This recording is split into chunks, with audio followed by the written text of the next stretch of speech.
Hey, what's up everyone? I hope you're all having a wonderful day or night, but for now, let's get into the video. So I've actually had a couple people respond to my message from my friend the other day that was like, why is it like men sending selfies of themselves so cringy to us? Like, why is that? Can you expand on that?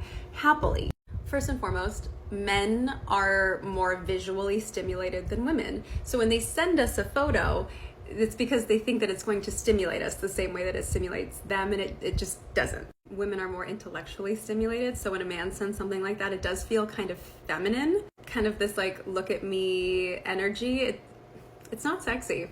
But also simultaneously, when women send selfies to men, particularly too quickly in the dating phase or the talking phase, they also put us into categories where we're like more desperate or like of less value in a way. It gives off this like low self-worth energy, like we need validation. So overall, like sending selfies to each other too quickly just gives off the ultimate ick, and maybe we stop doing this. Or maybe we start to speak for ourselves and we stop pretending we know what goes on in everyone else's mind. If you ever feel any ounce of anxiety when it comes to talking to your partner about anything, your relationship, money, family, future, planning, your needs, your expectation, his expectation, what's working, what's not. If they don't care about hearing you now, whether it's the start of your relationship or 10 years into your relationship, that will not change with time. They will continue to try and make you feel bad about sharing your concerns and your needs. They want you to shut down. They want you to go silent. Sure, but can you at least for once in your life maybe take care of your own needs? And it seems a lot of the needs are coming from the don't need no man type of women. Why is that? And what exactly do you know about someone else's needs that you feel the need to tell them to break up with their partner? The reason I'm still single is because I want to be with someone who I think is cooler than me. And you bitch aren't making the cut. Yeah, see, I just realized she's too cool for pretty much everything. Talk to the hand was not cool enough for her, so she speaks with her hand. So much cooler. But in all honesty, whatever is on that bottle, rat, or guinea pig, or it's still way cooler than you. But at least we've all seen why you're still single. Any man who's gonna say something belittling to you or rude to you, I used to think I would look at them and like I would get upset at myself and be like, oh god, like I'm not good enough for them. And now the second that a man says something that's a rude, belittling comment to me, I literally just laugh because I know that on the inside that man is struggling with his self-confidence and his self-worth, and he thinks nothing of himself, that he has to like try and tear down someone else. And it almost makes me like happy. Like the second that a guy says something rude to me like that, or based on your looks or anything like that, I'm just like, oh my god, he fucking hates himself. And I like he's laugh so like because I'm internally like frustrated and insecure with himself that he like genuinely like gets so mad when someone like denies him, because like Yes, princess, we know. You learn the word like and you like to use it every chance you get. Please stop. And in reality, the more you boast online about how nothing affects you, the more you cry when you get home. Also, not every mean comment comes from his insecurities. Sometimes those comments point to your flaws. And yes, you do have some. You are safe in relationships. You can trust men. Men show up for you. Men change. People change. It is possible. People change every day. People change for me to make me happy. People think about my feelings and do not repeat behaviors that hurt me because I am good enough. I'm worthy. I'm deserving of this. I can trust that men will show up for me consistently and choose me every single day. I can trust that this person is a man of their word. I only have monogamous relationships. This person loves me and chooses me every day and makes it known to me. I see evidence of this every day. This person shows up for me. I am so grateful that we have this divine union, and I feel safe, and I know that I deserve this, and I know that I'm worthy of this, and I'm super confident, and we uplift each other, and I can be myself around this person, and they love and accept me. They respect me. They adore me. They treat me gentle, and they are always attending to my needs because I am that important and special. I can trust. It's all about trusting and feeling safe and knowing that people will change. People do change, and knowing that you're worth it.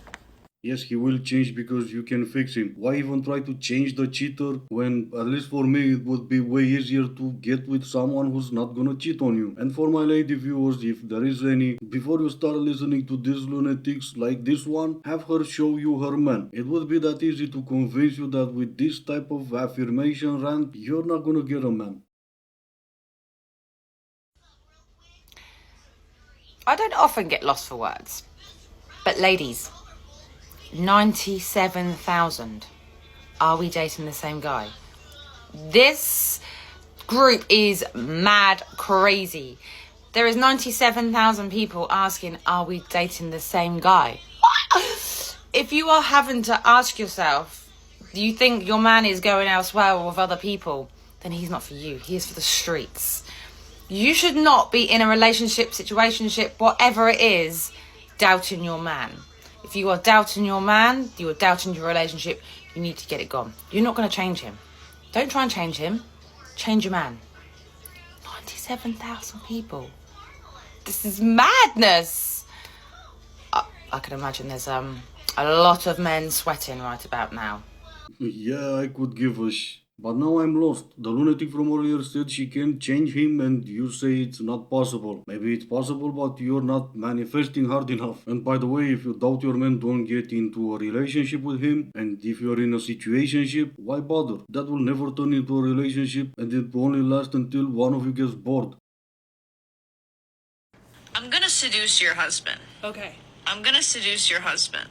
I'm going to look him in the eye, and I'm gonna explain to him that nobody has ever made me feel the way he has. Okay. And I'm younger than you conservative woman that married him. And I'm gonna start, explaining that I'm just so fun, and I like doing fun shit. Because you're probably married and you can't do fun shit. And then once I do that, and I implement your marriage arc, he's gonna cause some irrational feelings, which is going to establish itself in your marriage problems. And then you're gonna be like, why am I doing this for a man? This is where we get ya. Get ya, because then you're like, why am I supporting a guy that isn't doing anything for me? There you go. First of all, my husband doesn't like little boys. That's a little creepy. Second, I thought you guys were going on a sex strike. So you're going on a strike, but you're then gonna go around seducing conservative men? And third, please do us all a favor and film yourself seducing these conservative men, because I think we all would like to laugh with you. Look at you being so nice. No, it's at them or whatever that was, not with. Cause I don't know about you, but I would easier be seduced by an angry bull while I'm wearing nothing but red. Well, it only took me 44 years to figure this out, so I figured the least I could do is share this with you. We think that there are 8 billion people on the world, and there's just one reality. But what I've actually found is that there are 8 billion different realities that are happening at the same time. And the realities that are happening at the same time are simply our perspective. Our perspective is made up of all of our past experiences, made up of our personalities, our subconscious thoughts. And these are the things that create the reality that we experience every single day. So your reality and my reality are two completely different things. No, they are not. One of us was dropped on our head when we were growing up. And just because I didn't see it happen doesn't mean it's not reality. Your perspective doesn't change reality. You might look into that camera and say the sky is red, but the reality for all of us is that you're using a phone to record yourself. I don't think you're capable to comprehend the chaos that will come with 8 billion realities. In fact, I don't think the human brain is capable of that. Just let the other woman have him. Without doing any kind of drama, wish them the best and let them be. Have you seen yourself? You are a bombshell and you want to be a second choice? Just imagine for a second telling your children, Mommy was a side chick because your father couldn't decide which woman he wants. This is embarrassing. Okay, so she's a bombshell because of course she is. But what about the other woman? Why is it always the first one and not the other one? Also, I thought you're all 10. You're all these divine beings levitating over the rest of us mortals. And by that, of course, I mean men. And now you're telling me that you get to pick one to not be a perfect 10 or whatever? How do you even find that one? And what can you say at a job interview that you can say in bed? This is being recorded for training purposes. And what can you say at a job interview that you can say in bed? I got 10 years of experience in this position. And what's something you can say at a job interview that you can say in bed? I was so nervous I came early. And what can you say at a job interview that you can say in bed? Is there any other openings I can fill? What can you say at a job interview that you can say in bed? Sorry, what's your name again? And what can you say at a job interview that you can say in bed? I learned about this position online. And what can you say at a job interview that you can say in bed? I came because my friend recommended me. And what can you say at a job interview that you can say in bed? I'm extremely flexible with any position. Alright, this is gonna be it for today. As always, I do hope you enjoyed it. If you didn't, I still appreciate you for making it this far. Thank you all so much for watching. Stay safe and I will see you in the next one.